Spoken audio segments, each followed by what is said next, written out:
YS Rajasekhara Reddy చేసిన కృషి వల్లనే పోలవరం వచ్చిందని మాజీ మంత్రి అంబటి రాంబాబు అన్నారు. 2009 వరకు వైఎస్ అనేక క్లిష్టమైన అనుమతులన్నీ తీసుకువచ్చిన ఘనత వైఎస్దేనని ఆయన అన్నారు.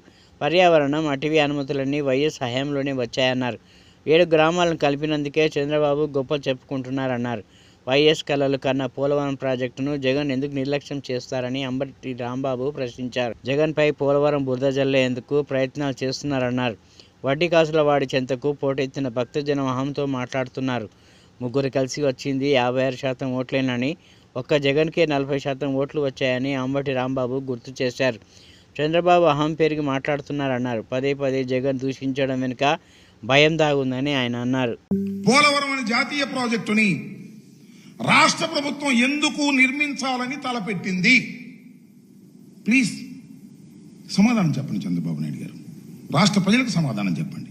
మీరు అధికారంలో ఉన్నప్పుడు చేసినటువంటి గొప్ప పని చరితాత్మకమైన తప్పిదం.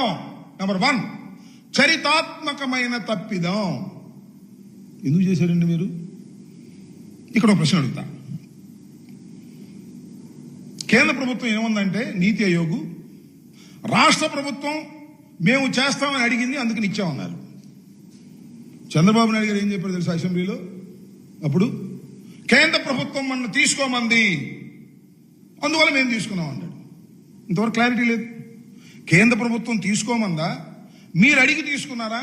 కేంద్రాన్ని అడిగితేనేమో రాష్ట్ర ప్రభుత్వం అడిగింది కాబట్టి మేము ఇచ్చామన్నారు. మిమ్మల్ని అడిగితేనేమో కేంద్ర ప్రభుత్వం తీసుకోమంది, మేము తీసుకుందాం అన్నారు. ఏంటి కథ? గడ్కరీని వెళ్ళి కలిసామంటారు. ఎందుకు కలిశారబ్బా?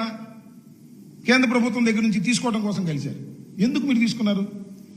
కేంద్ర ప్రభుత్వం చేయవలసినటువంటి ప్రాజెక్టును మీరు తీసుకోవడానికి గల కారణం ఏమిటి?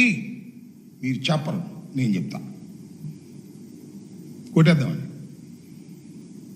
1000 కోట్ల రూపాయల ప్రాజెక్టు కదా ఇది. బిల్లులు మనం ముందు బిల్లులు మనం పే చేస్తాం రాష్ట్ర ప్రభుత్వం, తర్వాత కేంద్ర ప్రభుత్వం బిల్లులు ఇస్తుంది. సరే తీసుకుంటే తీసుకున్నావు, ఏ రేట్ల మీద తీసుకున్నావయ్యా? నాకు అర్థం కాలేదు. నారా చంద్రబాబు నాయుడు గారు 13-14 రేట్లు పేరునే చేసేస్తామని 16 తీసుకున్నారు.